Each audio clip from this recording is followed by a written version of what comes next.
MQ के तो ताल्लुकात थे। अल्ताफ हुसैन इंडिया जाता था, रॉ के इनविटेशन में जाके रॉ के डायरेक्टर से मिलता था। अल्ताफ हुसैन ने एक लीडर को गाली देके बात की। इतने में उसका नाम मैं जरूर लूंगा जिसने कहा अनीस कायम खानी। बोलो अल्ताफ भाई आपको नबील भाई सलाम कर रहे हैं। ये बताने के नबील का बोल भी बैठा हुआ है। तो थोड़ी देर के लिए पॉज हुआ, फिर उसने अपना रवैया चेंज किया।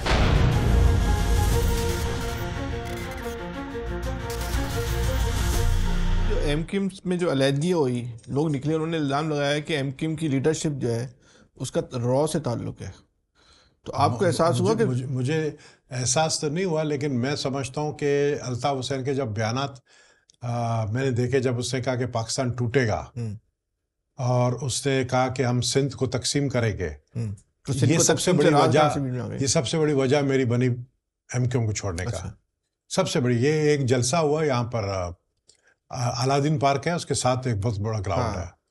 उधर जलसे में अल्ताफ हुसैन ने कहा कि सिंध 1 सिंध 2, ये उसने बाकायदा अपने तकरीर में कहा। सिंध 1 इंटीरियर, सिंध 1 कराची और सिंध 2 जो इंटीरियर से। जब ये बात कही, मैंने कहा ये उसके खिलाफ मैंने बयान दिया अल्ताफ हुसैन के। अच्छा, नहीं आपको वो तो ठीक है, वो आपको एहसास हुआ कि एमक्यूम का जो पाकिस्तान में शायद रॉस हिदायत देती है ऐसे करो, आपके पास अंदाजा हुआ? आपको इल्ज़ाम लगाया, एमक्यूम वालों ने इल्ज़ाम लगाया, किसी बाहर के आदमी ने नहीं लगाया कि एमक्यूम को रॉ ऑपरेट करती थी? नहीं, एमक्यूम के तो ताल्लुकात थे। वो अल्ताफ हुसैन इंडिया जाता था, इंडिया जाता रॉ के इनविटेशन में जाके रॉ के डायरेक्टर से मिलता था। अच्छा, और नहीं आपको ऐसा कुछ एहसास हुआ? मैं झूठ क्यों बोलूं, ऐसे मानो, लेकिन ये जो मैंने मीडिया में देखे उसके हवाले से बात है। मुझसे वो बहुत सारी चीजें छुपाते थे। मैं आपको बताऊं, मैं जब भी 90 जाता था तो मैं दूसरे कमरों में नहीं बैठता जहाँ एमएन एमपीएस बैठते हैं, मैं सीधा राब्ता कमेटी वाले कमरे में चला जाता था। अच्छा, तो राब्ता कमेटी वाले कमरे में जब मैं जाता था तो इनके सेंट्रल लीडर राब्ता कमेटी के मेंबर बैठे होते थे। ये मुझे देखकर ना सब चुप हो जाते थे। अच्छा, और सब एक दूसरे को इशारा करते थे कि अभी कोई बात नहीं करे। इतने में अल्ताफ हुसैन का फोन आ गया एक दफा। मैं आगे बैठा हुआ था, वो अल्ताफ हुसैन को भी ये नहीं पता था मैं बैठा हुआ, और उससे अल्ताफ हुसैन ने एक लीडर को गाली देके बात की। नहीं करे? अच्छा, लीडर को गाली भी देते थे? हाँ, गाली देते। अच्छा, उसने एक लीडर को, जो अभी है खालिद मकबूल मुस्तफा, इन्हीं में से एक था, अभी जो असेंबली का मेंबर भी है हमारा, समझे ना, नाम नहीं लेना यार, दोस्त है, फिर वो माइंड करते हैं।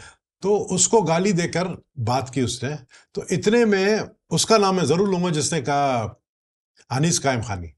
बोलो अल्ताफ भाई आपको नबील भाई सलाम कर रहे हैं। ये बताने के नबील का बोल भी बैठा हुआ है। अच्छा, तो थोड़ी देर के लिए पॉज हुआ, फिर उसने अपना रवैया चेंज किया बात करने का। अच्छा, वरना तो वो पहले शुरू में सबको गालियां देने लग गया था।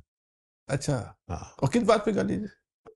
वो बात ही शुरू गालियों से करता था। नहीं, मुझे उस दिन गाली, उस दिन किसी बात पे गुस्से में था, पता नहीं क्या हुआ था, मुझे याद नहीं रहा। किसी बात, सारे लीडरों को गालियां देते थे। हाँ, जितने जो बैठे हुए थे उनको गालियां, माँ बहन की गाली, ये सब खामोशी से सुनते थे। हाँ, खामोशी से सुनते थे लोग, चुप होके सुनते थे।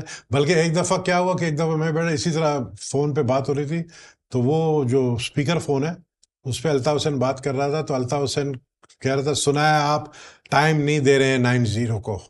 आपसे मुझे कह रहे हैं आप आते नहीं है 90 में। मैंने कहा अल्ताफ भाई 90 में तो सिर्फ वो चेहरे मुझे नजर आते हैं जिनको देखने का दिल भी नहीं चाहता। बाहर तो अच्छी अच्छी खूबसूरत चेहरे नजर आते हैं। तो वो चुप हो गया, हंसने की जगह चुप हो गया। जब ये खत्म हुआ तो अनीस खान बोला, यार नबील भाई जरा यार इस तरह की बातें ना किया करें।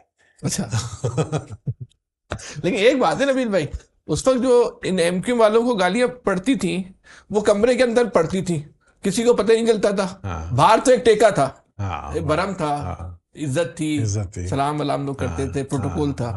अभी बंद कमरे, अब तो गालियां पूरी कौम की पड़ रही है, इज्जत, वो सब कुछ खत्म हो गया है। वो ज्यादा बेहतर नहीं था बंद कमरे में गालियां खाते रहते? अब ये नहीं पता ना कि अभी जो ये जितने भी सेंट्रल लीडर हैं, ये इनका फ्यूचर क्या है, मतलब ये नहीं पता है ना इनका फ्यूचर क्या है। अभी इनमें फ्यूचर में बचा ही गया है जो फ्यूचर हो। अभी कितनी सीटें निकाली इन्होंने, हर दफा निकाले, यही फ्यूचर है, यही फ्यूचर है, इसी तरह बस फ्यूचर है। हर वक्त जो होता है ना, वो कहते हैं ना आपके ऊपर किस्मत क्या कहते हैं, आपकी उर्दू ज्यादा चाहिए। वो किस्मत की रानी आप पे, देवी, किस्मत की देवी इन पे देवी कब तक मेहरबान होगी, और जिस दिन मेहरबान नहीं हुई, या देवी की जगह ना ऑफिसर लिखे। अच्छा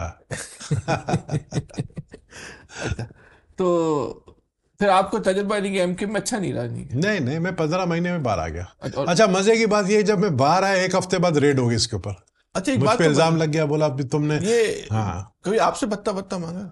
भत्ता हाँ, कभी भी नहीं, या आपसे बोला जमा करके दो पूरे शेयर? कभी भी नहीं। वो तो एमएनएस पे इल्जाम था ना, भत्ते जमा करते हैं। नहीं, मुझ पे कभी इस तरह की बात ही नहीं होती। अच्छा, आपने देखा वो लड़के जमा कर रहे हो भत्ते वगैरह? मैंने एमपीएस को तो नहीं देखा, इनके सेक्टर इंचार्ज वो करते थे। अच्छा, जो मैंने सुना था। तो ये आपने इलेक्शन जो लड़ा था, जीता, उस पर कितना खर्चा हुआ था आपका 500 रुपया टोटल? टोटल, और वो पेट्रोल का। और अभी जो आपने एमएनए बने, वो भी आप यकीन नहीं करेंगे, उस पर भी मेरा कोई खर्चा नहीं हुआ। तो पीपल्स पार्टी ने दिया? नहीं, फिर आवाम देती है। लहरी में आपको पता है किस तरह सिस्टम है, दफ्तर पब्लिक खोल के देती है आपको। जिस इलाके में दफ्तर है वो पब्लिक खोल के, आपका सिर्फ खर्चा होता है पोलिंग वाले दिन, जो खर्चा होता है खाने पीने का।